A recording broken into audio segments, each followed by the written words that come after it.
గ్రంథమైన బైబిల్లో నుంచి నిర్గమకాండం ఈ 2వ రోజు ఈ ప్రత్యక్ష గుడారాన్ని గురించిన మరికొన్ని సమాచారాలు మనం నేర్చుకోవడానికి ఇష్టపడదాం. నిర్గమకాండం 25వ అధ్యాయం 8వ వాక్యం. ఇది ప్రత్యక్ష గుడారానికి మెయిన్ మూల వాక్యం. ఇది నిర్గమకాండం 25వ అధ్యాయం 8వ వాక్య భాగం. ఇది కంఠస్థం వచ్చేయాలి మనకి. ఒకసారి నాతో కలిసి చెప్పండి. నేను వారిలో నివసించినట్లు వారు నాకు ఒక పరిశుద్ధ స్థలమును నిర్మింపవలను. ఆమేన్. చాలు. చదువుకున్న వాక్య భాగం యొక్క సారాంశాన్ని మీకు వివరించడానికి ఇష్టపడుతున్నాను. ఈరోజు దేవుడు మనకిచ్చే ఈ పాఠం యొక్క పేరేమిటంటే మన మధ్యలో నివాసించే దేవుడు అనండి. ఇంకొకసారి, మన మధ్యలో నివసించే దేవుడు. ఆ ప్రత్యక్ష గుడారం ఎందుకోసం దేవుడు నిర్మాణం చేయమనంటే, నేను వారి మధ్యలో నివాసం చేయటానికి నాకు ఒక పరిశుద్ధ స్థలం నిర్మించండి అని ప్రభు మోషే ద్వారా తెలియచేశాడు. అంటే మనం ఆరాధించే దేవుడు ఎలాంటి ఉన్నతమైన మహోన్నతమైన దేవుడు అని అంటే, మన మధ్యలో ఆయన ఉండాలని కోరుకుంటున్నారు. మనతో కాదు, మన మధ్యలో ఆయన ఉండాలని ఆశపడుతున్నాడు. నేను వారిలో నివసించినట్లు అంటే మనం ఆరాధించే దేవుడు ఎంత గొప్పవారంటే మనతో ఉంటాడు, మన మధ్యలో ఉంటారు, మనలో ఉంటారు. నిన్న నేడు నిరంతరం ఒకే రీతిగా ఉన్న దేవుడు. సో మీరు చదువుకున్న వాక్యం యొక్క సారాంశం అదే, నేను వారిలో నివసించినట్లు. ఇదే నిర్గమకాండంలో ఇంకొక వాక్యం కూడా దీనికి అనుబంధంగా కోడ్ వాక్యంగా మీకు చెప్తాను చూడండి. నిర్గమకాండం 29వ అధ్యాయం 45వ వాక్యాన్ని కూడా ఒకసారి చదువుతారు భక్తులు, విందాం. నేను ఇశ్రాయేలీయుల మధ్యలో నివసించి వారికి దేవుడై ఉంటాను, కావున నేను వారి మధ్యలో నివసించినట్లు ఐగుప్తు దేశంలో నుండి వారిని వెలుపలికి రప్పించిన మన దేవుడైన యెహోవాను నేనేనని వాళ్ళు తెలుసుకున్నట్లుగా నేను వారి దేవుడైన యెహోవాను. అంటే దేవుడు ఇశ్రాయేలు ప్రజల్ని ఆ ఐగుప్తులోంచి ఎందుకు దేవుడు వాళ్ళని తీసుకొచ్చాడనంటే ఒకటే కాన్సెప్ట్, దేవుడు వాళ్ళ మధ్యలో ఉండాలని. ఈ రాత్రి కూడా ఈ స్థలంలోకి వచ్చిన మీ అందరితో కూడా ప్రభు ఈ మాటల సారాంశాన్ని బోధిస్తూ ఉన్నారు. మనందరి మధ్యలో ఆయన సన్నిధి ఉండునుగాక. నమ్మితే ఒకసారి అందరూ ఆమేనని చెప్తారా? మీకు ఇంకా సింపుల్గా అర్థమవటానికి ఒక అనుబంధంతో కూడిన ఒక సమాచారాన్ని మీకు జ్ఞాపకం చేస్తాను. అదేమిటంటే, యాకోబుకి ఒక కల గన్నాడు. ఆయన ప్రయాణమే వెళ్ళిపోతున్నప్పుడు ఆ ప్రయాణంలో చీకటి పడిపోయింది. రాళ్లలో ఒక రాయిని తలగడిగా చేసుకున్నాడు. పండుకున్న వెంటనే ఒక కల కన్నాడు. ఆ కలలో ఒక నిచ్చెన భూమి మీద నుంచి ఆకాశానికి పట్టే ఆ పెద్ద నిచ్చెన కనబడింది. ఆ నిచ్చెన మీద దేవదూతలు ఎక్కుతున్నాయి, దిగుతున్నాయి. యాకోబుకి ఏం అర్థం కాల. దేవుడు మాట్లాడుతూ ఉంటాడు, నీ పితరుల దేవుణ్ణి నేను, అబ్రహాము దేవుణ్ణి, ఇస్సాకు దేవుణ్ణి, యాకోబు దేవుణ్ణి అని మాట్లాడి నీ సంతానాన్ని అభివృద్ధిలోకి తీసుకొస్తాను. నువ్వు తూర్పు, పడమర, ఉత్తర, దక్షిణ నలుదిశలా నువ్వు వ్యాపిస్తావు అని కొన్ని వాగ్దానాలు చెప్తూ ఉన్నప్పుడు యాకోబు వెంటనే భయపడిలా అంటాడు, ఇది దేవుని మందిరమే కానీ వేరొకటి కాదు, ఇది పరలోకపు గవిని. దేవుడు నిశ్చయముగా చెప్పండి ఈ స్థలమందు ఉన్నాడు. అంటే దేవుని యొక్క ఉద్దేశం, దేవుని యొక్క సంకల్పం ఆదిలోంచి కూడా ఉన్న ఉద్దేశం ఏమిటంటే దేవుడు మన మధ్యలో ఉండాలన్నదే ఆయన ఉద్దేశం. ఈ రాత్రి కూడా ఈ సమాచారాన్ని వింటున్న మీ అందరి హృదయాల్లో ఒక మాటలో చెప్పాలంటే ఆయన సన్నిధి కాంతి మన మీద దేవుడు ఉదయింపచేసి ప్రకాశింపచేసి మన మధ్యలో ఆయన నివాసము చేయునుగాక. నమ్మితే ఆమేనని చెప్పండి. కొంతమంది అనేకులు లోకస్తులు కావచ్చు, అన్యజనులు కావచ్చు, వాళ్ళు ఎలా మాట్లాడుతూ ఉంటారంటే, యేసు ప్రభు అండి నిన్నగాక మొన్న వచ్చిన దేవుడండి. ఎవరట? నిన్నగాక మొన్న వచ్చిన దేవుడండి ఆయన అని మాట్లాడుతూ ఇంకొక మాట అంటారు వాళ్ళు. మధ్యలో వచ్చిన దేవుడండి, ఏం మాట్లాడలేదటండి, మధ్యలోనే వెళ్ళిపోతాడండి అన్నట్టుగా మాట్లాడుతూ ఉంటారు. నేనంటాను, మన దేవుడు మధ్యలో వచ్చిన దేవుడు కాదు. హల్లెలూయా. అబ్రహాం పుట్టక మునిపే ఉన్నాడు. ఆదియు నేనే, చెప్పండి, అంతము నేనే, అల్ఫా నేనే, ఒమేగా కూడా నేనే అని ప్రభు చెప్పాడు. చాలామందికి ఇది అవగాహన తెలియక యేసు ప్రభుని మధ్యలో వచ్చిన దేవుడండి అన్నట్లుగా మాట్లాడుతూ ఉంటారు. మీకు అర్థం అవడానికి ఇలా మధ్యలో వచ్చిన దేవుడు అని మిమ్మల్ని ఎవరైనా స్కూల్లో కానీ, కాలేజీలో కానీ, చదువుకుంటున్న చోట కానీ, వ్యాపారం చేసే చోట కానీ, ఉద్యోగం చేసే చోట కానీ దేవుడు నమ్ముకున్నారని రకరకాలుగా మిమ్మల్ని ఇట్లా మాట్లాడుతున్న వాళ్ళకి మీరు ఒక చక్కని ఆన్సర్ చెప్పడానికి ఈ చిన్న ఉదాహరణ చెప్తాను. యేసు ప్రభు మధ్యలో వచ్చిన దేవుడు అంటే అన్నట్టుగా మాట్లాడుతున్నారు అనుకోండి, వాళ్ళకి మీరు ఈ చిన్న ఎగ్జాంపుల్ చెప్పండి. భూమికి ఆకర్షణ శక్తి ఉందని ఎవరు కనుగొన్నారు? ఐజాక్, అయ్యో మెమరీ పవర్ ఎక్కడికి వెళ్ళిపోయింది మీకు. ఐజాక్ న్యూటన్ ఎట్లా కనుగొన్నాడు? ఒక యాపిల్ని రక్తమేజ్యం పైకి ఇసిరాడంట, కింద పడిపోతుందంట. అప్పుడు కనుగొన్నాడు. ఎప్పుడు కనుగొన్నాడు? ఇంచుమించు చాలా సంవత్సరాలు అయిపోయింది కదా, ఇంచుమించు 1666లో కనుగొన్నాడు. భూమికి ఆకర్షణ శక్తి ఉందని ఇంచుమించు ఆ సంవత్సరాల్లో కనుగొన్నాడు.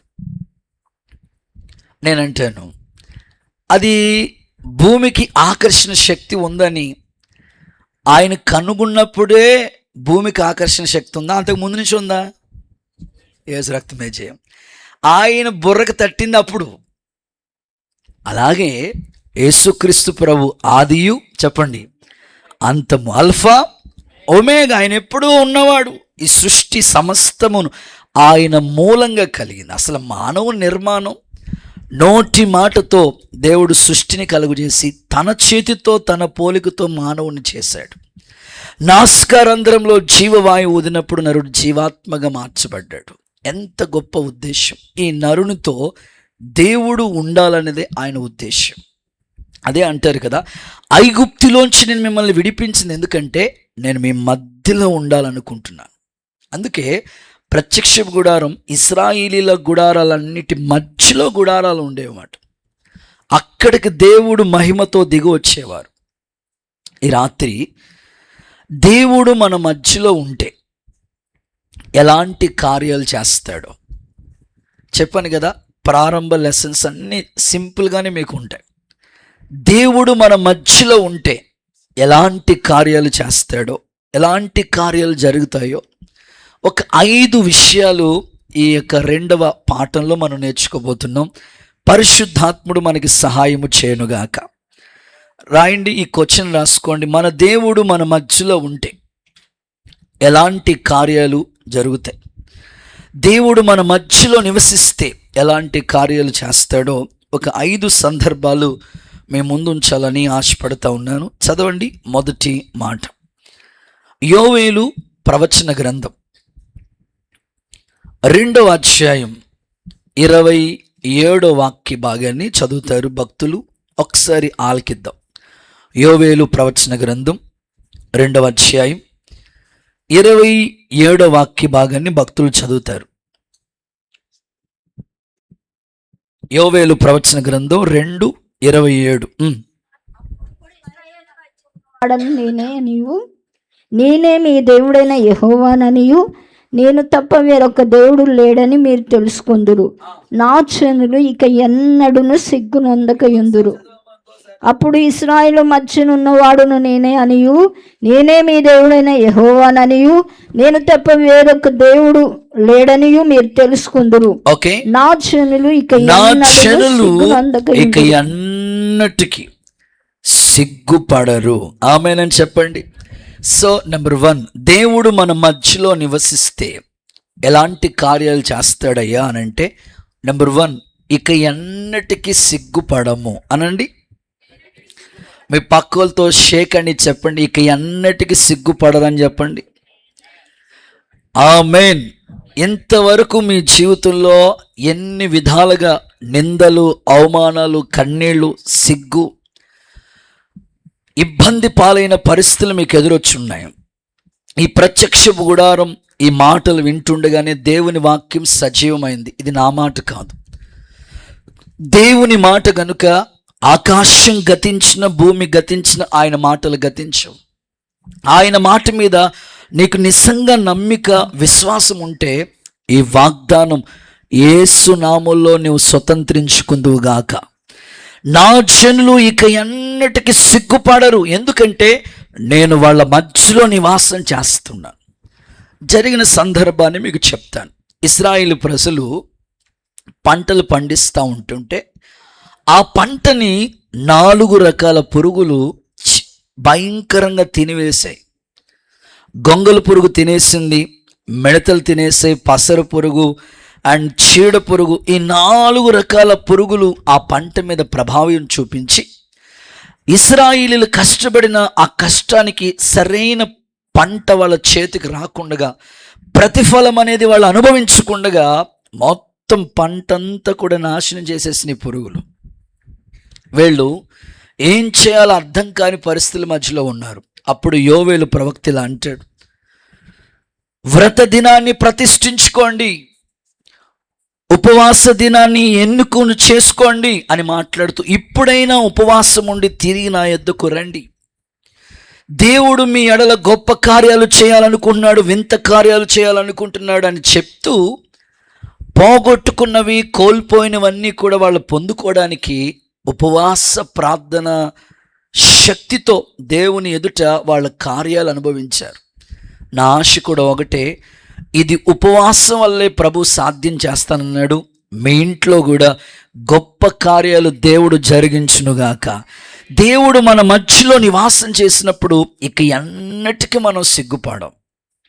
ఒకవేళ నీ జీవితంలో వ్యాపారం చేసి ఆర్థికంగా కొన్ని ఇబ్బందులై లాస్ అయి మీరు ఒకవేళ అవమానపరచబడిన పరిస్థితుల్లో ఉన్నారేమో, ఒకవేళ కుటుంబంలో సరైన నివాస స్థలం లేక అద్దింట్లో ఉంటూ వానర్ చేత అనేక ఇబ్బందులు పడుతూ ఇల్లు లేని ప్రతికూలమైన పరిస్థితుల మధ్యలో ఒకవేళ అవమానపరచబడుతున్నారేమో, ఒకవేళ మీ కుటుంబంలో పిల్లలు సరైన రీతిలో విద్యాభ్యాసం చేయటానికి సరైన జ్ఞానం వాళ్ళకి లేక, ఎంత చదువుకున్నా సరైన భవిష్యత్తు వాళ్ళు అడుగు పెట్టలేని పరిస్థితుల మధ్యలో ఒకవేళ అవమానపరచబడి ఉన్నారేమో, వివాహ సంబంధాల కోసం ప్రయత్నం చేసి, అలాగే గర్భఫలం విషయంలో, ఇలాగ అనేక విషయాల్లో విదేశీ ప్రయత్నం, అనేక విధాలుగా నువ్వు ప్రయత్నించి అలిసిపోయి ఇక నా వల్ల కాదని ఒకవేళ అవమానపరచబడి సిగ్గుపరచబడిన స్థితిలో నీవు ఉన్నావేమో, ఈ రోజు ఈ వాగ్దానాన్ని నువ్వు విశ్వసించు. దేవుడు వాళ్ళ మధ్యలో ఉండడానికే ఆ ఐగుప్తు నుంచి వాళ్ళని విడిపించి ఒక గుడారంగా ఏర్పాటు చేశారు ప్రభు. ఇదిగో ఆయనే నీ మధ్యలో ఉంటే ఇక ఎన్నటికీ నువ్వు సిగ్గుపడవు. యేసు నామములో ప్రతి నింద, అవమానం, దుఃఖం, నిట్టూర్పు ఎగిరిపోవునుగాక. ఇశ్రాయేలీయులకి ఆ పంట దేవుడు ఎలాగైతే తిరిగిచ్చాడో, కోల్పోయినవన్నీ కూడా యేసయ్య నీకు అనుగ్రహించునుగాక. మనం ఆరాధించే దేవుడు ఎవరంటే కోల్పోయినవన్నీ కూడా మరలా నీకు ఇచ్చేవాడు. కొన్నిసార్లు మన జీవితంలో ఆనందం కోల్పోయి ఉంటాం, ఆర్థికంగా లాస్ అయి ఉంటాం, అనేక విషయాల్లో ఇబ్బందికరమైన పరిస్థితులు మనకు ఎదురై ఉంటాయి. కానీ దేవుడు అలా విడిచిపెట్టేవాడు కాదు. కోల్పోయినవన్నీ దేవుడు తన బిడ్డలకి ఇస్తాడు. ఒక మాట చదివిస్తాను చూడండి, 25వ కీర్తన 3వ వచనం చూడండి. 25వ కీర్తన 3వ వచనం చూస్తే, నీ కోసం కనిపెట్టుకునే వారు ఎప్పుడు కూడా సిగ్గు నొందడు. నేను ఆశిస్తాను, దేవుని కొరకు ఎదురు చూసిన వాళ్ళు, దేవుని కోసం కనిపెట్టుకున్న వాళ్ళని ఎప్పుడు కూడా ఆయన సిగ్గుపడనివ్వడు. ఈ మాట నువ్వు నమ్మితే ఖచ్చితంగా దేవుని కోసం ఎదురు చూస్తావు. ఇంకెందుకులే, అయిపోయింది కదా అని అనాలోచనతో ఉండు.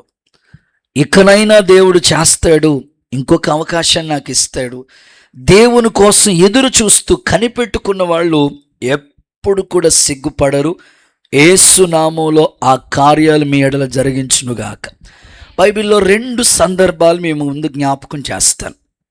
షడ్రక్, మేషక్, అబేద్నెగో వాళ్ళు నిజంగా బానిసలుగా కొనుపోబడ్డారు బబులోనికి. బానిసలుగా వెళ్ళిన తర్వాత దేవుని కొరకు ఎంత నిష్టగా, వాళ్ళ ఆహారం విషయంలో కూడా ఎంతో నిష్టగా బ్రతికారు. దేవుని కోసం ఇంత వైరాగ్యంగా వాళ్ళు బ్రతుకుతున్నప్పుడు వాళ్ళకు ఒక ప్రతికూలమైన పరిస్థితి ఎదురైంది. నెబుకద్నెజర్ రాజు ఒక ప్రతిమను చేసి దానికి నమస్కారం చేయాలని ఒక పద్ధతి ప్రవేశపెట్టాడు. అలాంటి ప్రతికూలమైన పరిస్థితిలో షడ్రక్, మేషక్, అబేద్నెగో దేవుని కోసం వైరాగ్యంగా నిలబడ్డారు. ఆశ్చర్యం చెప్పున, ఎవరైతే ఈ ప్రతిమకు నమస్కారం చేయరో వాళ్ళని తీసుకెళ్ళి మండుచున్న అగ్నిగుండంలో పడేసేయమన్నారు. విచిత్రమైన సంగతి, వీళ్ళ ముగ్గురిని తీసుకుని ఆ అగ్నిగుండంలో వేసినప్పుడు 4వ వ్యక్తిగా దేవుడు వాళ్ళ మధ్యలో ఉండి ఏ హాని కలగకుండా కాపాడాడు. చప్పట్లు కొట్టండి ఒకసారి. మీరు ఈ చరిత్ర ఏదో చదువుకొని విడిచిపెట్టడానికి కోసం కాదు. వాళ్ళు దేవుని కొరకు ఎంత ప్రతికూలమైన పరిస్థితుల్లో నిలబడ్డారో చూడండి. ఎలాగ వెయిట్ చేస్తూ దేవుని కోసం కనిపెడుతూ వచ్చారో చూడండి. నెబుకద్నెజర్ రాస్తూ అంటారు, రాజా, ఇందును గూర్చిన ప్రత్యుత్తరం ఇవ్వాల్సిన పని లేదు. మా దేవుడు ఈ అగ్నిగుండం నుంచి రక్షించడానికి సమర్థుడు. అంటే దేవుని కోసం ఎంత అద్భుతంగా వాళ్ళు కనిపెట్టి ఎదురు చూశారో చూడండి. మీ జీవితంలో కూడా కొన్ని కార్యాలు వెంటనే జరిగి ఉండొచ్చు, కొన్ని ఆలస్యం అవుతున్నాయని కలవరపడొద్దు. నిన్నైతే దేవుడు అవమానపరిచే దేవుడు కాదు, సిగ్గుపరిచే దేవుడు కాదు. ఆయన నీ మధ్యలో నివాసం చేస్తుంది. ఎందుకంటే ఇక ఎన్నడూ నా ప్రజలు సిగ్గుపడకూడదు. వాళ్ళ అవమానానికి ప్రతిగా రెట్టింపు ఘనత దేవుడు అనుగ్రహించునుగాక. సో ఇలాంటి సందర్భం ఇంకొకటి పాత నిబంధన గ్రంథంలో మనకు కనిపిస్తుంది. ఏలియా ఒక్కడే దేవుని కోసం రోషంగా నిలబడ్డాడు. ఇటు ప్రక్క 450 మంది బయలు ప్రవక్తలు, ఆషేరుదేవి ప్రవక్తలు ఉన్నారు. ఏలియా కర్మేలు పర్వతం దగ్గర ఒక్కడే నిలిచిపోయాడు. ఉదయం నుంచి సాయంకాలం వరకు వాళ్ళు ఒక పోరాటంతో కూడిన యుద్ధం చేస్తూ ఉన్నారు. దేవుని యొక్క ఔన్నత్యాన్ని ఒక సవాలు వాళ్ళకి ఎదురైంది. ఇప్పుడు ఏలియా వాళ్ళ మధ్యలో దేవుని శక్తిని నిరూపించాలి. ఉదయం నుంచి వాళ్ళు సాయంకాలం వరకు ప్రయత్నిస్తున్నారు, వాళ్ళ వల్ల కాలేదు. అద్భుతం, ఏలియా సమయం వచ్చింది. ఒక అద్భుతమైన ప్రార్థన చేస్తాడు ఏలియా, నేను నీ సేవకుడై ఉన్నానని, ఈ కార్యాలన్నీ నీ ద్వారా జరుగుతున్నాయని ఈరోజే నువ్వు నిరూపించాలయ్యా. నిజంగా ఆయన చేసిన ప్రార్థనకి ఆకాశం నుండి దేవుడు అగ్నిని పంపించి కందకమునంతటిని బూడిదగా మార్చి, నిజంగా యెహోవాయే దేవుడని ప్రజలు కేకలు వేసేటట్లుగా దేవుని నామం విజయోత్సవాలతో ఊరేగించారు. చప్పట్లు కొడుతూ ఒకసారి యేసయ్యకి మహిమ చెల్లిస్తారా? నేను ఆశించేది ఏంటంటే, నీ జీవితంలో కూడా దేవుణ్ణి నమ్ముకున్నందుకు అనేకమైన అవమానాలు, దేవుణ్ణి వెంబడిస్తున్నందుకు అనేకమైన ప్రతికూలమైన పరిస్థితులు మనకు ఎదురవుతాయి. ఏలియాలాగా నువ్వు రోషంగా నిలబడు. ఆ మాట చదువుతారు ఒకసారి. రాజుల మొదటి గ్రంథం 18వ అధ్యాయం 36 వచనం. అస్తమయ నైవేద్యం అర్పించు సమయమున ప్రవక్త ఏలియా దగ్గరకు వచ్చి ఇలాగు ప్రార్థన చేస్తున్నాడు ఏలియా, యెహోవా ఇస్సాకు ఇశ్రాయేలు దేవా, అబ్రహాము ఇస్సాకు యాకోబుల దేవా, ఇశ్రాయేలు మధ్య నీవు దేవుడవై ఉన్నావు. ఆ మాట చూడండి, ఇశ్రాయేలీల మధ్యలో నీవు దేవుడవై ఉన్నావు, నేను నీ సేవకుడై ఉన్నాను. ఈ కార్యాలన్నీ నీ సెలవు చేత, ఈ కార్యాలన్నీ నీ వల్లే జరుగుతున్నాయి. ఈ దినమున కనప ఎప్పుడు? రేపు, ఎప్పుడు? వచ్చే సంవత్సరం బతుకుంటే చూద్దాం కాదు, ఎప్పుడట? ఈరోజే. ఆమేనని చెప్పండి. సో నీకు ఇలాంటి ఫెయిత్, ఇలాంటి విశ్వాసంతో దేవుని కొరకు కనిపెట్టు చూడు. ఎక్కడ తలదించుకున్నావో, ఎక్కడ అవమానపరచబడ్డావో అక్కడే దేవుడు నీ తల పైకెత్తునుగాక. మేము అమలాపురం వచ్చిన సేవ ప్రారంభ దినాల్లో ఎన్నో అవమానాలతో కూడిన సమస్యలు మాకు ఎదురైనవి. అంటే సేవలో పోరాటం, కానీ దేవుడు ఓ పక్కన ఇంట్లో పోరాటం, ఓ పక్కన బంధువుల మధ్యలో పోరాటం, ఓ పక్కన సమాజంలో పోరాటం. నేను అప్పుడప్పుడు చెప్తా ఉంటాను, ఫస్ట్ కూటం అప్పటికి ఆ ఫ్లెక్స్ పెట్టడానికి మా దగ్గర డబ్బులు, అంత ప్రారంభ స్థితి. ఫస్ట్ మన వీధిలో పరంజ్యోతి స్కూల్ వీధిలో బట్టి శ్రీని గారు కూటం పెడదామని ఓ ఫ్లెక్స్ డిజైన్ చేయించి జాగ్రత్తగా 2 రోజులు ముందు పెడితే అందరూ చూస్తారు వస్తారని ఆ పరంజ్యోతి స్కూల్ వీధిలో అక్కడ పెట్టాం. పొద్దున్న పెట్టాం, మళ్ళా పొద్దునకి లేదు, ఎవరో కోసేసి పురుకోసలన్నీ కోసేసి, నేనే కట్టుకున్నాను, ఎవరో లేరు అప్పుడు, కాల్లో పడేశారు. దేవుడికి స్తోత్రం చెప్పండి. కానీ ఎన్నో ప్రతికూలమైన పరిస్థితులు. అలాగని దేవుడు మర్చిపోయాడా? లేదు. అక్కడే అనేక కుటుంబాలని దేవుని సంధికి నడిపిస్తూ వచ్చారు ప్రభు. అక్కడి నుంచి సేవ అలాగ ప్రారంభించబడుతూ వచ్చింది. నేను ఎందుకు ఈ మాటలు చెప్తానంటే, దేవుడైతే నేను సిగ్గుపరచు, ఎందుకంటే నీ మధ్యలో ఉన్నది అందుకోసం. ఆయన ఒక చిన్న ఉదాహరణ చెప్తాను, మీరు చాలా చాలా సీరియస్గా ఉన్నారు, 2 చేతులెత్తి హల్లెలూయా చెప్తారు. ఆయన ఒక వ్యక్తి దగ్గర, ఒక ఆసామి దగ్గర పని చేస్తూ ఉన్నాడు, పొలం పని చేసుకుంటూ ఉన్నాడు. చాలా కాలంగా, 1 సంవత్సరం కాదు, 2 ఏళ్ళు కాదు, ఇంచుమించు ఒక 10-15 ఏళ్ల క్రితం నుంచి ఆయన దగ్గరే అదే పొలంలో పని చేసుకుంటూ ఉన్నాడు.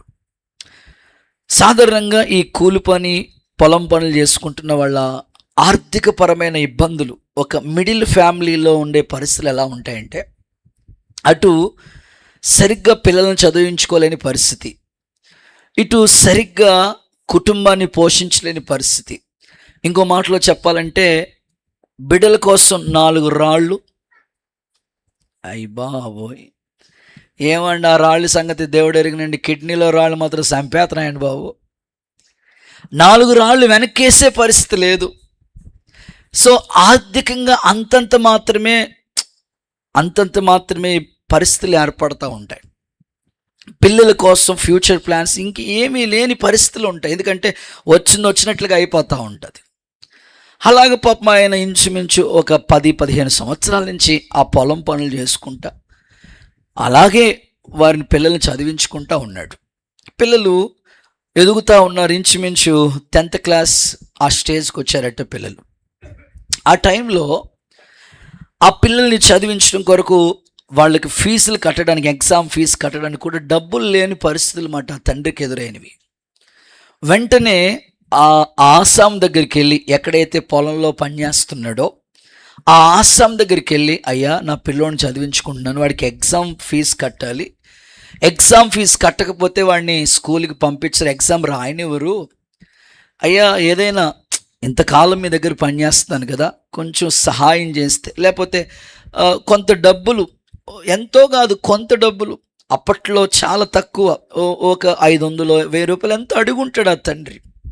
అయ్యా కొంత డబ్బులు సహాయం చేయండి అయ్యా, నేను పని చేసి తీర్చేస్తాను, మీ రుణం నాది ఏముంచుకోను, మరలా పని చేసి తీర్చేస్తాను, నా పిల్లోడికి చదువు నిమిత్తమై కొంత డబ్బులు సహాయం చేయండి అని ఆ తండ్రి ఆ యజమాని దగ్గర, లేకపోతే ఆ యొక్క ఓనర్ గారి దగ్గర చేతులు చాచి సహాయం కోసం అడిగాడట.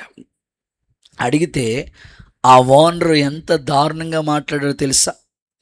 అవును, ఒరే నా దగ్గర పనిచేసేవాడు నీ పిల్లలకు చదువేందుకురా, స్తోత్రం చెప్పండి. ఇంకో మాటలో చెప్పాలంటే ఆయన అన్నమాట, లేబరోడి పిల్లలకి చదువేందుకురా, స్తోత్రం చెప్పండి. ఎందుకురా,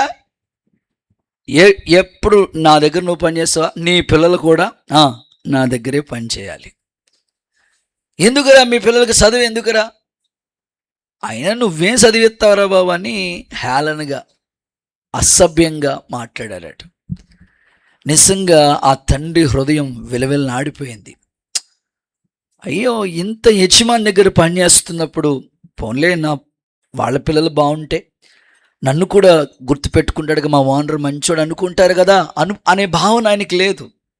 ఎప్పుడు ఆ పేదోళ్ళలాగే చూస్తూ ఉన్నాడు. కానీ ఆ పిల్లోడికి ఇంటికి వచ్చిన తర్వాత ఆ మాటలన్నీ వాళ్ళ తండ్రి చెప్తే ఒక గొప్ప పట్టుదల వచ్చిందంట. ఎలాగైనా చదువుకోవాలి, ఎక్కడ నాకు అవమానం వచ్చిందో నాకు చదివేందుకు, మీకెందుకు ఈ పరిస్థితులు అని ఎవరైతే అన్నారో వాళ్ళ మధ్యలోనే తలెత్తుకుని తిరగాలని పట్టుదలతో మొత్తం మీద వాళ్ళు ఎంతో కష్టపడి ఆ పిల్లోడిని చదివించారు. 10th పూర్తయింది, ఇంటర్ కంప్లీట్ అయింది. ఆ తర్వాత ఆ రోజుల్లో బీటెక్ చేశాడట. ఓ ఉన్నతమైన స్థాయికి వెళ్ళిపోయాడు. ఎంత ఉన్నత స్థాయి అంటే ఈ హైదరాబాద్ కంపెనీలో జాబ్ వచ్చిందంట ఆ పిల్లోడికి. అక్కడి నుంచి డైరెక్ట్గా USA అమెరికా దేశానికి వెళ్ళిపోయాడట. అక్కడ ఇంచుమించు కొన్ని సంవత్సరాలు కష్టపడి ప్రతి నెల వాళ్ళ నాన్నకి డబ్బులు పంపిస్తూ ఉంటుంటే అద్భుతంగా ఒక 20 ఎకరాలు పొలం కొన్నాడంట వాళ్ళ నాన్న. స్తోత్రం చెప్పండి ఒకసారి. వాళ్ళ తండ్రి ఆ డబ్బుల్ని వృధా చేయకుండా పొలాలు కొన్నాడు. అబ్బాయి అమెరికా దేశం నుంచి వచ్చాడు. గమ్మత్తు, ఒకసారి అసలు పొలంలో ఎలా పని చేస్తున్నారు చూద్దామని వెళ్ళి అలా పలకరించడానికి వెళుతూ ఉంటుంటే కొన్ని సంవత్సరాల క్రితం ఈ పిల్లోడికి చదివేందుకన్నా ఓనరు అదే పొలంలో పనిచేస్తున్నాడంట. స్తోత్రం చెప్పండి ఒకసారి. అదే పొలం ఈయన ఎక్కడో చూసినట్టుందేంటి అని ఆశ్చర్యపోతూ వింతగా చూస్తూ ఉంటుంటే అప్పుడు వాళ్ళ నాన్న చెప్పాడంట, ఏం కాదు, వీళ్ళ కొడుకులు తాగుబోతులు అయిపోయి ప్యాకెట్ పిచ్చోళ్ళు అయిపోయి ఉన్న డబ్బంతా కూడా తగలేసి అలా ఒక్కోటి అమ్మేసుకున్నారు. ఇదిగో వాళ్ళ మధ్యలోనే దేవుడు మనల్ని గణపరచాడన్న తండ్రి సాక్ష్యం ఇచ్చాడంట. చప్పలు కొడుతూ ఒకసారి ఏసైకి మహిమ చెల్లిద్దామా. ఒకవేళ నువ్వు పేదోడు అని, ఒకవేళ ఇబ్బందుల్లో ఉన్నావని, ఒకవేళ మనుషుల్ని అవమానపరచవచ్చు, నీ స్టేటస్ని బట్టి నీ స్థితిని బట్టి తృణీకరించి మాట్లాడవచ్చు. కానీ నా దేవుడు మర్చిపోవటానికి అన్యాయస్తుడైన దేవుడు కాదు.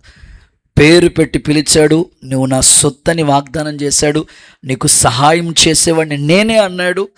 ఖచ్చితంగా ఆయన నీ మధ్యలో నివసించి ఇక ఎన్నటికీ సిగ్గుపడనక్కర్లేని పనివాడిగా దేవుని ఆశీర్వదించునుగాక. గుడ్. ఇక రెండో మాటలోకి వెళ్ళిపోతాను. సెకండ్, ఈ ప్రత్యక్ష గుడారం దేవుడు నివసించిన ఈ ఉద్దేశంలో మన మధ్యలో నివాసం చేయాలనుకుంటున్నాడు. ఎందుకోసం? ఆయన మన మధ్యలో నివాసం చేసినప్పుడు ఆయన మన మధ్యలో నివసించి ఎలాంటి కార్యాలు చేస్తాడో రెండో విషయాన్ని కూడా మీకు జ్ఞాపకం చేయాలని ఆశపడతా ఉన్నాను.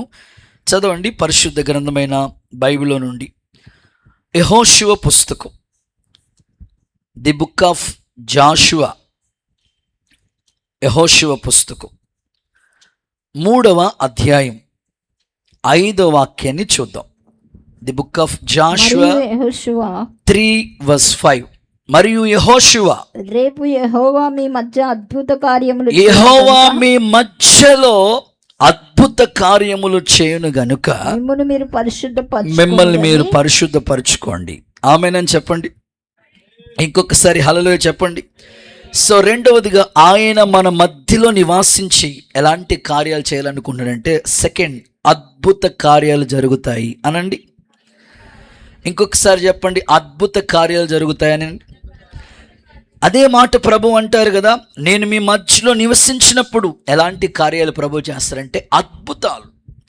ఇక్కడ ప్రభు మాట్లాడుతున్నాడు యెహోషువ ద్వారా. యెహోషువ అంటాడు, యెహోవా మీ మధ్యలో రేపు అద్భుతాలు చేస్తాడు.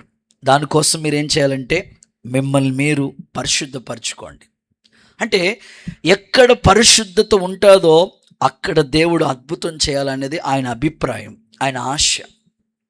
వింత కార్యాలు, గొప్ప కార్యాలు, సూచక్రియలు, మహత్కార్యాలు ప్రభు చేయాలంటే ఒకటే కండిషన్, ఆయన మన మధ్యలో ఉంటారు. అయితే ఆ స్థలమంతా కూడా పరిశుద్ధపరచబడాలి. ఈ రాత్రి ఒక సేవకునిగా, ఒక అన్నయ్యగా ఈ ఉపవాసం ఉండి కడుపు మార్చుకుని గుండె లోతుల్లోంచి దేవుని పాదాలు పట్టుకుని ఏడ్చి ప్రలాపిస్తున్న తల్లులకి, తండ్రులకి, అన్నలకి, ప్రతి కుటుంబానికి దేవుడు అద్భుత కార్యాలు కనపరచునుగాక. ఈ ఉపవాసాలు పూర్తయ్యే లోపల ఒక గొప్ప సాక్ష్యం మీ నోట వినిపించబడునుగాక. అదే అంటారు ప్రభు, జనములకు నేను అద్భుతాలు చేస్తాను, ఎప్పుడు ఎన్నడూ చేయలేని గొప్ప కార్యాలు చేస్తాను, లెక్కలేనని అద్భుతాలు చేస్తాను. ఇలాగ ఎన్నో ప్రామిసెస్ దేవుడు మనకిచ్చాడు. ఆ మాటలన్నీ మనం గుర్తుపెట్టుకుని ప్రార్థన చేస్తూ దేవుని ఎదుట పరిశుద్ధపరచబడేటట్లుగా ఆయన సన్నిధిని మీరు కోరుకుంటే, మన మధ్యలో నివసించే దేవుడు మన మధ్యలోనే అద్భుతాలు జరిగించునుగాక.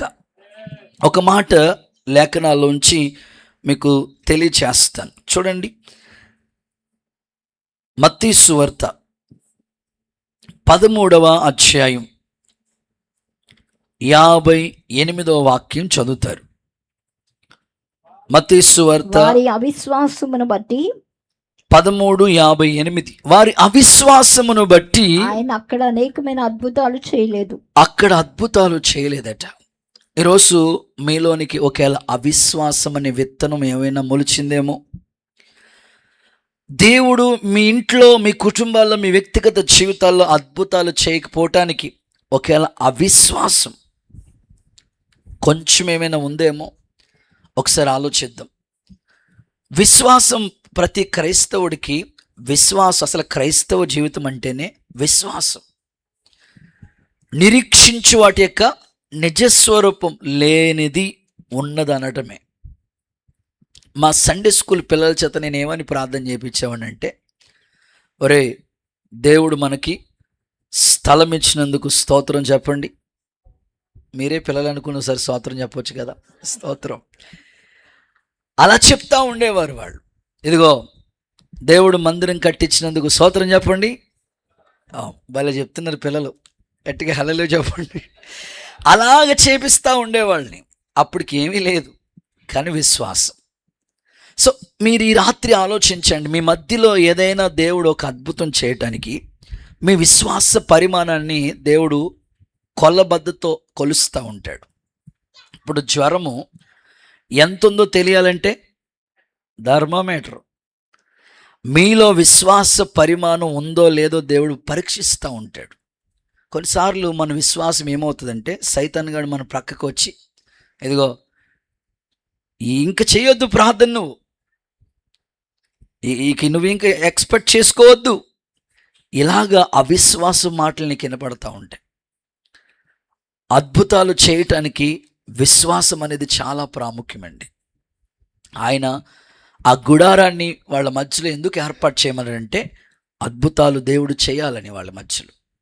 ఈ రాత్రి కూడా మనం విశ్వసిద్దాం, పరిశుద్ధాత్మ దేవుని సన్నిధిలో అద్భుతాలు మన కన్నులతో చూసుదముగాక. ఎర్ర సముద్రాన్ని దేవుడు వాళ్ళ మధ్యలోనే అద్భుతంగా కర్ర చాపితేనే 2 పాయలుగా చేసి 6 నెలలు నడిపించాడు కదా. యోర్దాను ఏకరాశిగా నిలిచిపోయినట్లుగా చేశాడు కదా.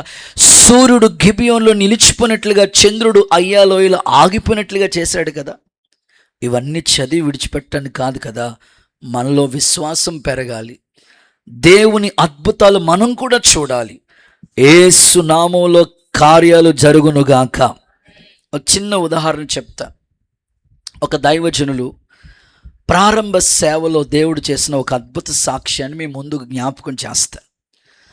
ఆయన దేవుని పరిచర్య నిమిత్తమే ఒక ప్రాంతానికి దేవుని సేవకుల చేత పంపించబడ్డారట. అది కొత్త ప్లేస్, కొత్త ఏరియా. ఇంకో మాటలు చెప్పాలంటే అసలు డెవలపే కాలేదు ఆ ప్రారంభ సేవ. మ్యాక్సిమం ఒక 30 మెంబర్స్ అలా రీచ్ అయ్యేవారంట. 30 మంది, 20 మంది, 25 మంది ఆ ప్రారంభ సేవలో అలాగా కూర్చునేవారంట దైవ సన్నిధిలో. ప్రతిరోజు ఆ మందిరంలో కుటుంబ ఆరాధన ఉన్న సేవకులు, విశ్వాసులు వచ్చి చిన్నగా ప్రార్థన చేసుకునేవారట. ఓ రోజు మందిరంలో ప్రార్థన జరుగుతుందట. కొద్ది మందిగా కూడి ప్రార్థన చేసుకుంటున్నారు, విజ్ఞాపన ప్రార్థన చేసుకుంటూ ఉన్నారు. ప్రార్థన చేసుకుంటూ ఉంటుంటే ఒక భయంకరంగా ఒక ఆయన తాగేసి ఫుల్గా డ్రింక్ చేసి వచ్చి ఆ డ్రమ్ పగలగొట్టాడంట. స్తోత్రం చెప్పండి ఒకసారి. అసలే ఆ డ్రమ్ ఎన్ని తిప్పలు పడితే వచ్చిందో. ప్రారంభ సేవ అంటే ఎట్లుంటో చెప్పండి. ఆ డ్రమ్ము మొత్తం చితక్కొడేసినట్టుగా ముక్కలు చేసేసాడట. ఇక దానికి ఆకారం లేదు. యావయ్యా డ్రమ్ము పగలగొట్టేసామని అనటానికి లేదు. ఇక వాళ్ళు చాలా బాధపడి ఎన్నో రోజులు కష్టపడితే ఈ డ్రమ్ మనకు కూడా సేవలో డ్రమ్ము చాలా కాలం లేదు, చాలా కష్టపడితే ఆ డ్రమ్ వచ్చింది. దీన్ని ఉన్న డ్రమ్ము కూడా లేకుండా చేశాడు. ఈయన ఏం అనటానికి లేదు, ఫుల్గా తాగేసి వచ్చాడు ఆయన. సర్లే అని ఇంకా వాళ్ళు ఏమీ మాట్లాడకుండా మౌనం అయిపోయి, మౌనమే అంగీకారం ఉన్నట్లుగా అలాగే కామ్ అయిపోయారట. ఇక అల్లరి చిల్లర చేసేసి వెళ్ళిపోయాడట. ఓ మాటలో చెప్పాలంటే తుఫాన్ మాట, అలజడి అలా వచ్చేసి వెళ్ళిపోయాడు మాట. ఇక వెళ్ళిపోయిన వెంటనే అక్కడికి చర్చ్కి వచ్చే వాళ్ళు ఉంటారు కదండి, వాళ్ళకి ఇంక భయం పుట్టి, అన్నయ్య ఆ వచ్చినోడు ఎవరు అనుకున్నారన్నయ్య, ఈ వీధికి రౌడీ అన్నయ్య అన్నారట.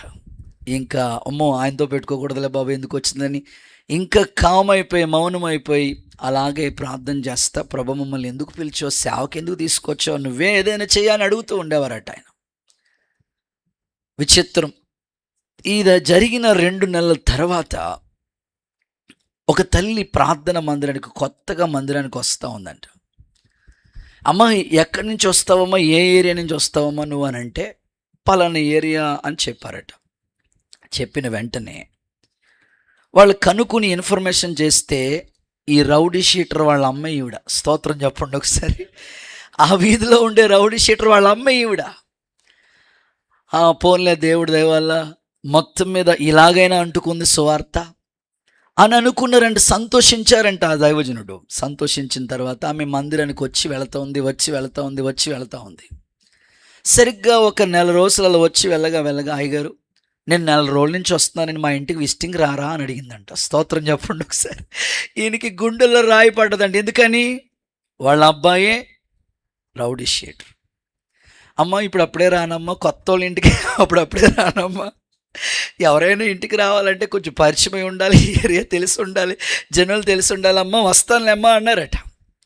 మళ్ళా ఓ 1 నెల తర్వాత అడుగుతుందంట, అమ్మ అయ్యగారు వస్తానన్నారు, మా ఇంటికి రారా, మీరు ప్రార్థన చేయరా అని అంటే, సరేనమ్మా వస్తానని తెలుసుకుని, పాపం అక్కడ వీధిలో వాళ్ళని అడిగి తెలుసుకుని ఆయన లేనప్పుడు వెళ్దాంలే, ఎందుకంటే ఉంటే మళ్ళీ గొడవ చేస్తాడు, తాగేసి ఎట్లా చేస్తాడు, రొమ్ము పగలు కొట్టేసాడు, ఇప్పుడు ఏం చేస్తాడో అని భయపడుతూ ఎవరు లేనప్పుడు వెళ్దాంలే, ఆయన లేనప్పుడు వెళ్దాంలే అని కనుక్కొని మొత్తం మీద వెళ్ళారట.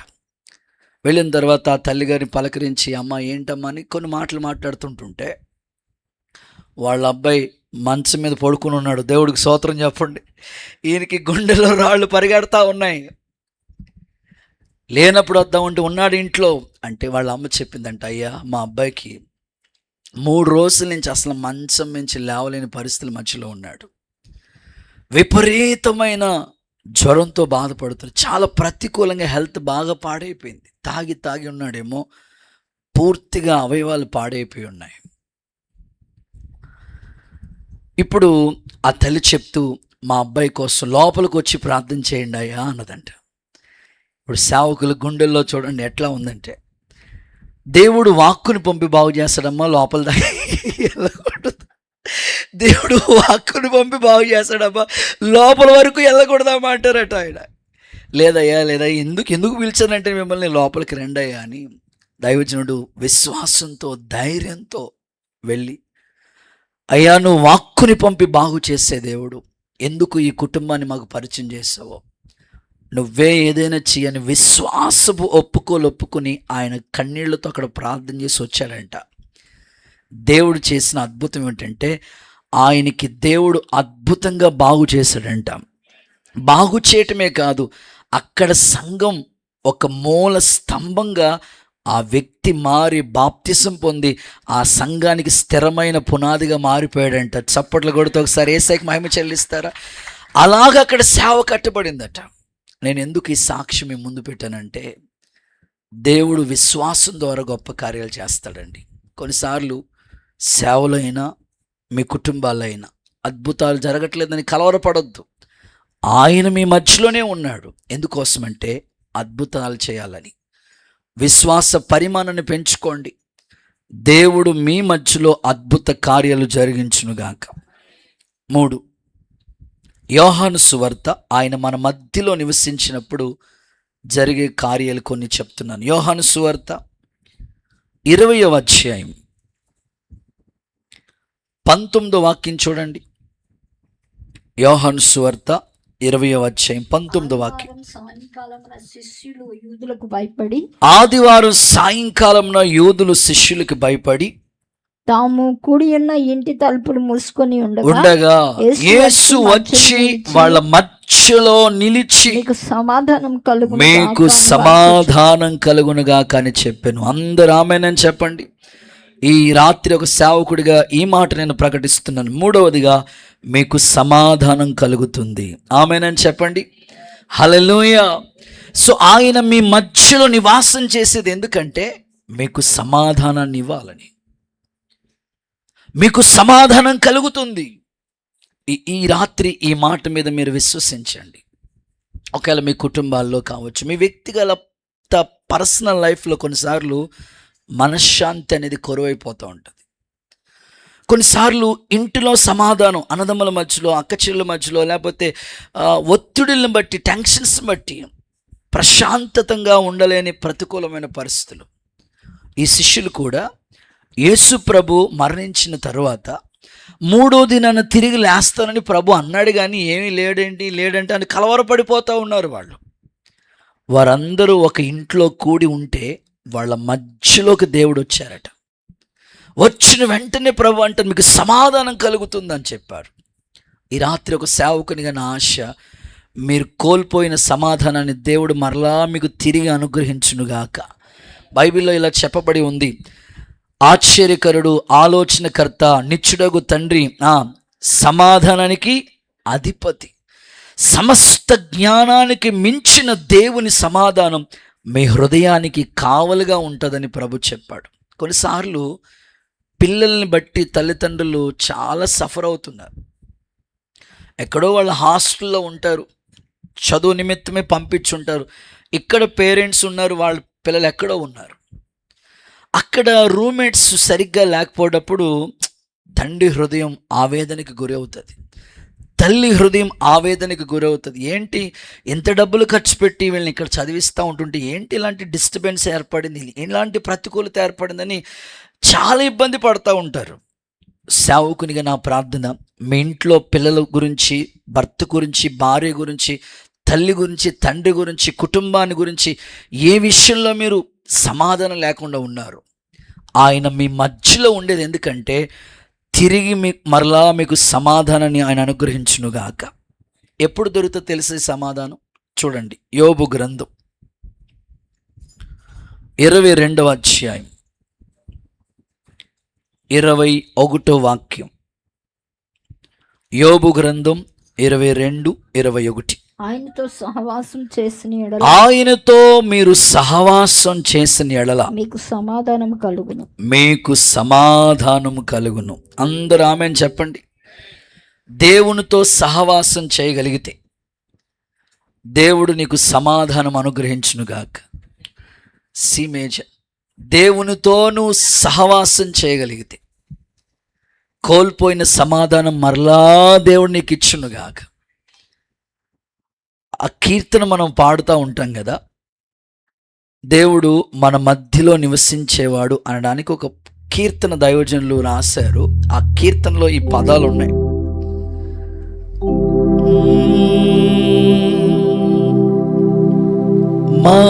మహాగణుడవు, మహోన్నతుడవు, పరిశుద్ధ స్థలములోనే నివసించువాడవు.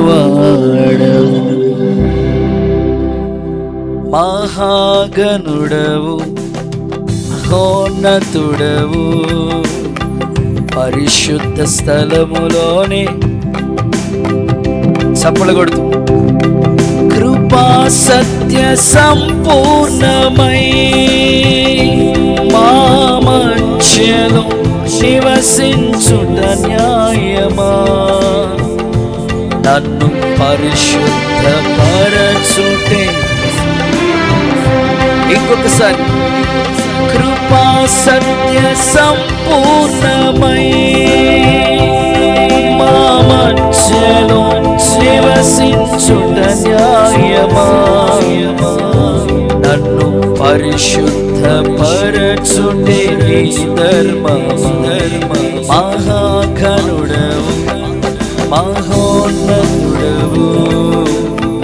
పరిశుద్ధ స్థలములో నివసించువాడవు.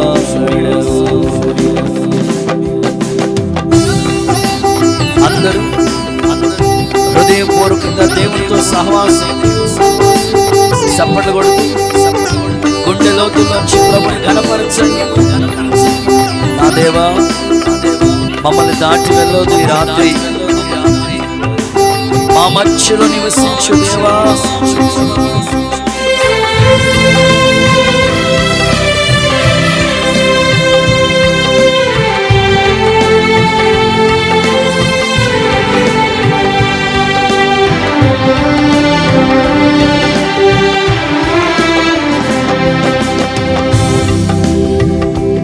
మనసు గలవారికి సమృద్ధిగా కృపను దయచేయువాడవని.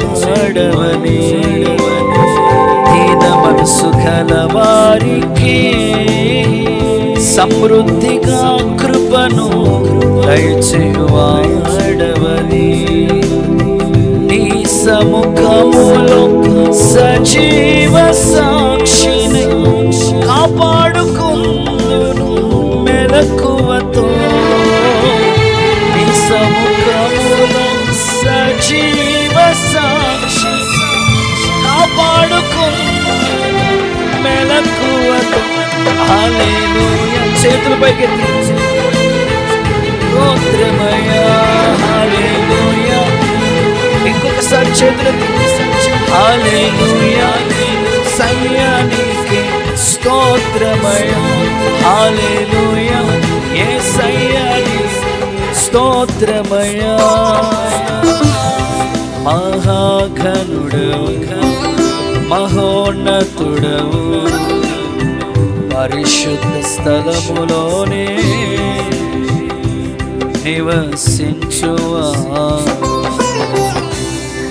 హల్లెలూయా. మన మధ్యలో నివసించిన దేవునికి చప్పలు కొడుతూ స్తోత్రం చెబుదామా ప్రభుకి. హల్లెలూయా. దేవునితో నువ్వు సహవాసం చేయి, సమాధానం ఖచ్చితంగా నీకు దొరుకుతుంది. ఇంతవరకు ఒకవేళ మనుషులతో నువ్వు ఎక్కువగా సమయాన్ని గడుపుతూ వచ్చేవేమో, ఈ 21 రోజులు ఏకాంతంగా సమయం దొరికినప్పుడల్లా దేవుని పాదాలు పట్టుకో. ఏ విషయంలో నువ్వు దిగులు పడుతున్నావు, ఏ విషయంలో సమాధానం లేదని కలవరపడుతున్నావు, ఈ మాట నువ్వు నమ్ము. తప్పకుండా దేవుడు నీకు సమాధానాన్ని, ప్రశాంతతను దయచేస్తాడు. యేసు నామములో కృప అనుగ్రహించునుగాక. అనారోగ్య పరిస్థితులు మనకు ఎదురైనప్పుడు ప్రశాంతత ఉండదండి. కొన్నిసార్లు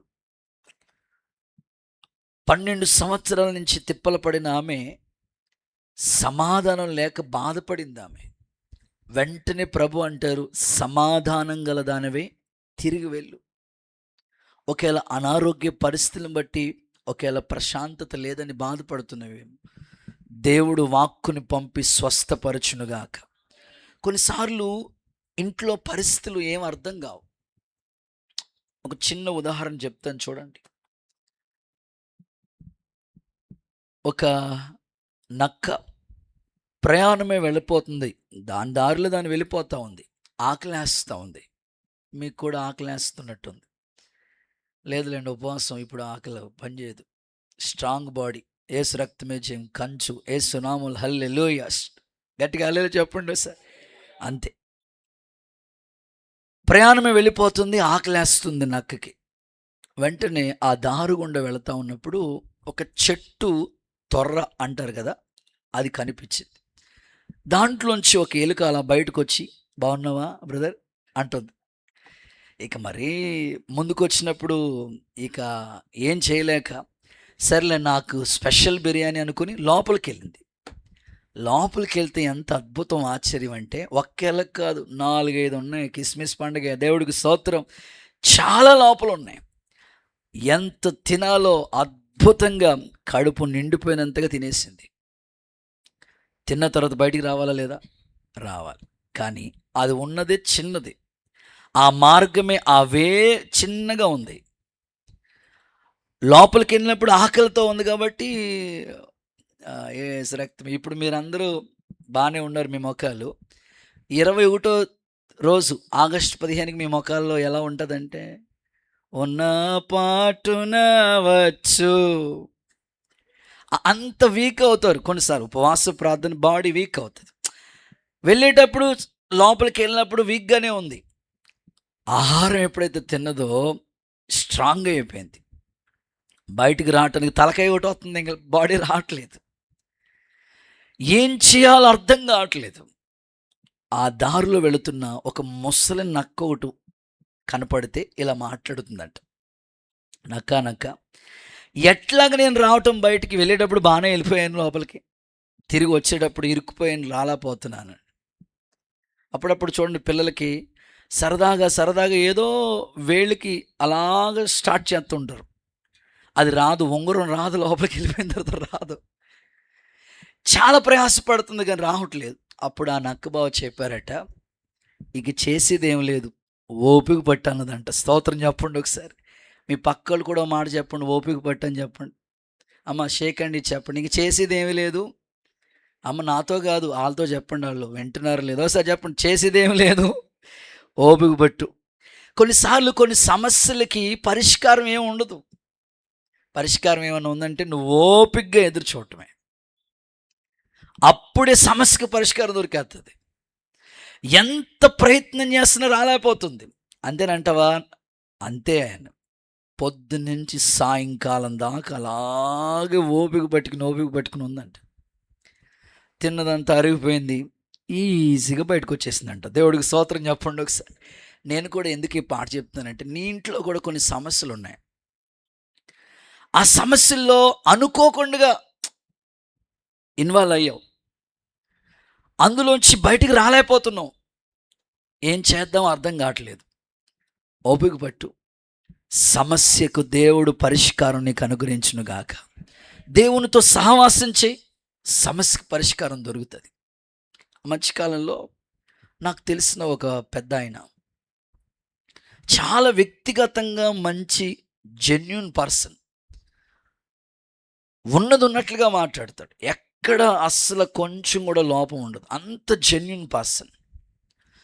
వాళ్ళ స్నేహితుడు ఏదో ఒక కారు కొనుక్కుంటూ ఉంటే, సర్లే కారు కొనుక్కున్నాడుగా, స్నేహితుడే కదా అని దాన్ని ఏమంటారంటే జామినియా ఏదో ఉంటుంది, దాన్ని జామినియా షూరిటీ, అక్క భలే చెప్పారు అక్క మీరు, షూరిటీ సంతకం పెట్టాడు. జస్ట్ వాడు పట్టుకుని ఎప్పుడు వెళ్ళిపోయాడో, 4 నెలల వరకు బాగానే ఉన్నాడు, పట్టుకుని వెళ్ళిపోయాడు. ఈయన కడతా ఉన్నాడు. అంటారు, అన్నయ్య ఎందుకు ఇరుక్కున్నానో నాకు అర్థం కావట్లేదు. నిజంగా కొన్నిసార్లు మీ కుటుంబాల్లో కూడా అనుకోని సంఘటనలు మీకు ఎదురై ఉంటాయి. ఎందుకు అడుగు పెట్టానా, ఎందుకు ఈ సమస్య వచ్చిందో అర్థం కాదు, ఎందుకు ఇలా అర్థం కాదు. ఇప్పుడు బాధపడవలసిన పని లేదు, కానీ మీరు ఓపికగా దేవునితో సహవాసం చేయండి. మేలు చేయబోతున్నాడు ఆయన. సహవాసం చేసినప్పుడు మీకు మేలు దొరుకుతుంది ఖచ్చితంగా. సమాధానాన్ని కూడా మీకు ఇస్తాడు. ఒక సేవకునిగా, ఒక అన్నగా విశ్వాసంతో ఈ మాట పలుకుతున్నాను. ఎవరెవరు ఏ సమస్యల్లో ఇరుక్కునున్నారో అందులోంచి బయటకు వచ్చే ద్వారాలు తెరవబడునుగాక. మీ కన్నీళ్ళు దేవుడు తుడుచునుగాక. గొప్ప కార్యం దేవుడు జరిగించునుగాక. ఇక 2 మాటలు రిఫరెన్స్ ఇచ్చేసి ముగిచేస్తాను. 4వదిగా, దేవుడు మన మధ్యలో ఉండి ఆయన మన మధ్యలో నివసించినప్పుడు ఎలాంటి కార్యాలు చేస్తాడు. నిర్గమాకాండం 23వ అధ్యాయం 25వ వాక్యం. నిర్గమాకాండం 23:25. నీ దేవుడైన యెహోవానే సేవించాలి, అప్పుడు ఆయన నీ ఆహారాన్ని పానీయాన్ని దీవిస్తాడు. ఈ మాట టిక్ చేసుకోండి. నేను మీ మధ్యలో నివసించింది ఎందుకు తెలుసా? మీ మధ్యలో నుంచి రోగాన్ని తొలగిస్తాను. నమ్మితే అందరూ చప్పలు కొట్టండి ఒకసారి. ప్రతి రోగాల బలహీనతలన్నీ తొలగిపోవునుగాక. ఆమేన్. ఇది వాగ్దానం, నా మాట కాదు. నేను మీ మధ్యలో నుంచి రోగాన్ని తొలగిస్తాను. అక్కడ 2 మాటలు చెప్పాడు. మీ ఆహారాన్ని, మీ పానీయాన్ని దీవిస్తా. ఏమండి, సాధారణంగా మనం ఆహార విషయాల్లో ఓ మాటలో చెప్పాలంటే హెల్త్ విషయంలో, ఆహార విషయంలో ఖచ్చితంగా జాగ్రత్తలు తీసుకోవాలి. అక్కడనే 2 మాటలు మెన్షన్ చేశాడు. ఆహారం, పానీయం. మనం తాగే నీటి ద్వారా గానీ, మనం తినే ఆహారం ద్వారా గానీ ఆరోగ్య సమస్యలు ఎక్కువగా వస్తూ ఉంటాయి. ప్రభు అంటారు, నేను వాటిని దీవిస్తా. నా ప్రార్థన, ఇక్కడ కూర్చున్న బిడ్డలందరికీ శ్రేష్టమైన మంచి ఆరోగ్యాలు దేవుడు ప్రసాదించునుగాక. వాగ్దానాలు ప్రార్థన చేసుకోండి. నిన్ను స్వస్థపరిచే యెహోవాను నేనే. నీతి సూర్యుడు ఉదయిస్తాడు, మీకు ఆరోగ్యం కలుగు చేస్తాడు. ఎన్నో మాటలు ఉన్నాయి. ఇంకా ప్రభు అంటారో చోట, 6 బాధలు కలిగిన అపాయం మీ యొద్దకు రాదు, నీ ఇంటికి నీకు కలిగిన అంతటికి క్షేమము అన్నారు. కొన్నిసార్లు మానసిక బలహీనతలు కొంతమందిలో ఏర్పడుతూ ఉంటాయి. మీ ఆత్మీయ జీవితంలో ఆరోగ్య విషయంలో ఖచ్చితంగా మీరు జాగ్రత్తలు తీసుకోండి. సాధారణంగా ఆరోగ్య విషయంలో హెల్త్ బాగుండాలని కొంతమంది వాకింగ్ చేస్తూ ఉంటారు, కొంతమంది కాయగూరలే తింటూ ఉంటారు. కొన్ని హెల్త్ విషయంలో తీసుకోవలసిన జాగ్రత్తలు తీసుకుంటూ ఉంటారు. మంచిది, తీసుకోండి. వాటితో పాటు దేవుని వాగ్దానాలు కూడా మీరు విశ్వసించండి. మొన్న నేను ఒక తండ్రి గారికి బాప్తిస్మ ఇచ్చాను. మన బోస్ అన్న వాళ్ళ నాన్నగారు ఇంచుమించు 80+, 80+. కలజోడు లేదానికి, దేవుడికి స్తోత్రం చెప్పండి. అసలు ఎంత స్పష్టంగా కనబడుతున్నాయో. ఎంత యేసు, మీరేం మాట్లాడట్లేదు. 80 ఏళ్ళు. అలాగని కలజోడు పెట్టుకున్న వాళ్ళని ఏమంటలేదు, మంచోళ్ళు మీరు, దేవుడికి స్తోత్రం. అంటే బలహీనతలు ఏయో ఏర్పడతా ఉన్నాయి శరీరంలో. సేవకునిగా నా ప్రార్థన, దీర్ఘాయుతో దేవుడు మిమ్మల్ని తృప్తిపరచునుగాక, నూతన ఆరోగ్యం దేవుడు మీకు ఇచ్చునుగాక. చివరి మాట, ఆఖరి మాట, జెఫన్యా గ్రంథం 3వ అధ్యాయం 15వ వాక్యం.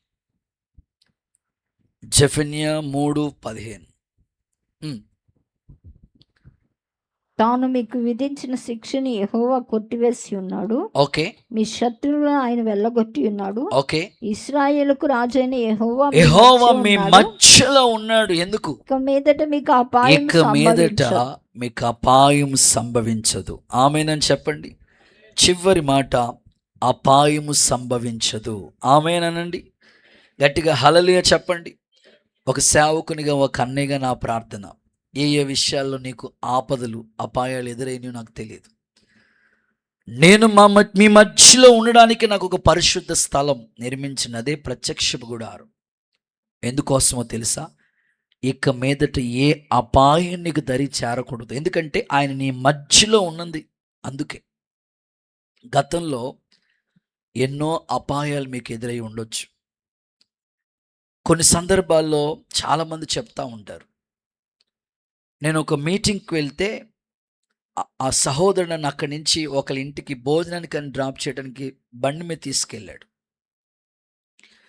కాలు కింద పెడుతున్నప్పుడు ఇబ్బందిగా ఉన్నాడు. ఏనన్నా ఏంటి కాలు అలాగే ఇబ్బంది పడుతున్నావు అని అడిగాను. అన్నయ్య, యాక్సిడెంట్ అయింది అన్నయ్య, ఈ వై జంక్షన్ దగ్గర యాక్సిడెంట్ అయితే ఇక్కడి నుంచి అక్కడ వరకు జారుకుంటూ వెళ్ళిపోయాను, లోపల రాడ్స్ ఉన్నాయన్నా. నిజంగా కొన్ని సందర్భాల్లో మనకి ఎదురైన ఆపదలు ఎన్నో, కానీ దేవుడు మన మధ్యలో ఉంటుంది. ఎందుకంటే ఏ అపాయం దరి చేరకుండా, ఏ తెగులు నీ గుడారానికి సమీపించకుండా. విశ్వాసంతో ఈ మాటలను పలుకు. కొన్నిసార్లు ఎన్నో అపాయాలు గుండా మీరు వెళ్ళిన సందర్భాలు, ప్రమాదాలు జరిగిన సందర్భాలు ఎన్నో. అన్ని తప్పించుకుంటూగా ప్రభు మనకు వచ్చాడు.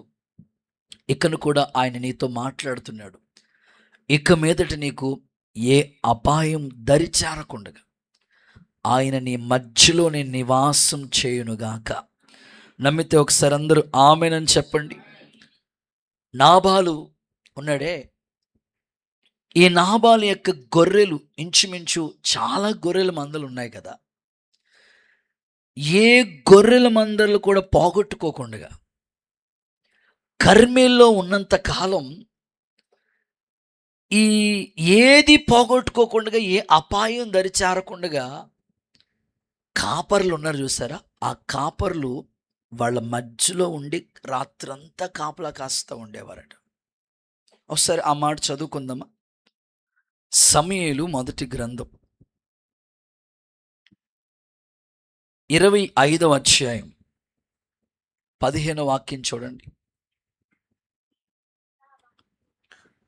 అయితే ఆ మనుషులు మాకెంతో ఉపకారం చేసి ఉన్నారు. ఆ మేము పొలంలో వారి మధ్య సంచరించున్నంత సేపు పొలంలో వాళ్ళ మధ్యలో సంచరించినంత సేపు, అపాయం ఆ మాట చూడండి, అపాయం గాని నష్టం గాని మాకు సంభవించలేదు. వాళ్ళు ఆ పనులు చెప్తున్నారు, కాపర్లు మాకెంతో ఉపకారం చేశారు. ఈ రోజున దైవజనుడు, సంఘ కాపరి కన్నీటి ప్రార్థన దేవుడు సంఘాన్ని ఎప్పుడు కాపాడుతూ ఉంటాడు. రేన పగలైన వారు మౌనంగా ఉండరు. మీరు ఈ కూడిక అయిపోయిన తర్వాత వెళ్ళి హ్యాపీగా ఒకేలా పండుకుంటారు. మాకు ఆన్లైన్ ప్రేయర్ ఉంది, మరలా ఉదయకాలం స్తోత్ర ప్రార్థన ఉంది. ఇక దైవ సేవలో నలగొట్టబడినట్లుగా రేన పగలైన మౌనంగా ఉండక విజ్ఞాపనకర్తలుగా ఒక టీం తర్వాత ఒక టైం, మళ్ళీ మా ప్రార్థన అయిన వెంటనే మళ్ళీ అక్కోళ్ళు రెడీ అవుతారు. 4 గంటలకి తెల్లవారుజామున 6 గంటల వరకు వాళ్ళు మళ్ళీ ప్రార్థన చేస్తూ ఉంటారు. సో ఈ ప్రార్థనలు ఉన్నాయే, కాపర్లు మాకెంతో ఉపకారం చేశాయి. మేము వాళ్ళ మధ్యలో ఉన్నంతసేపు మాకు అపాయం కానీ నష్టం కానీ రాలేదు. మీరు విశ్వసించాలి, దైవ సేవకుల కన్నీటి ప్రార్థన మన బిడ్డల్ని, మన కుటుంబాన్ని, మన సంఘాన్ని, మనకిచ్చిన వాటన్నిటినీ కూడా దేవుడు కాపాడుతూ ఉంటాడు. మీ వ్యక్తిగత ప్రార్థన కూడా దేవుడు, యోబు ఇంటి చుట్టూ కంచె ఉన్నంతసేపు ఏ అపాయం రాలేదు.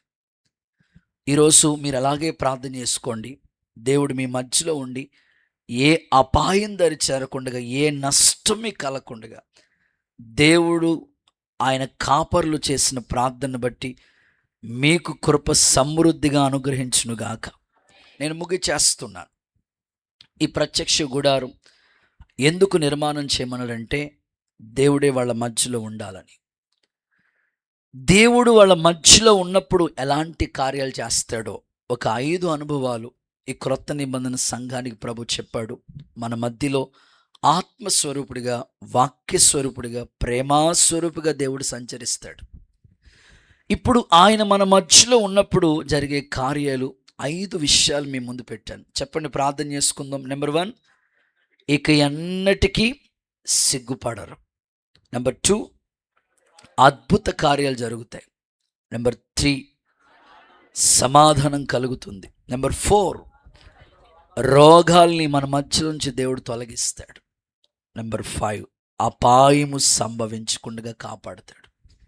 ఈ విధంగా ఆయన మన మధ్యలో ఉండి ఈ కార్యాలన్నీ జరిగించునుగాక.